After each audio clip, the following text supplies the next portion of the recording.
שלום, אני אביה, שחקנית בהצגה לך לך מארצך. בטוח כבר שמעתם עלינו.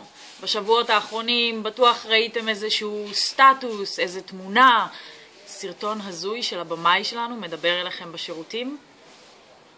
אז ההצגה שלנו היא הצגה על ישראלים שירדו מהארץ. הצגה מרגשת ומטורפת, מצחיקה ורצינית, שמדברת על ישראלים שמנסים להצליח בגדול בצד השני של האוקיינוס.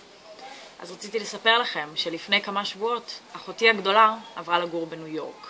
בדיוק כמו הדמויות שלנו מההצגה. היא קיבלה הזדמנות וטסה להגשים את החלום. למה אני מספרת לכם את זה? כי אפילו היא כבר תרמה להצגה שלנו באתר במימונה. אז מה איתכם?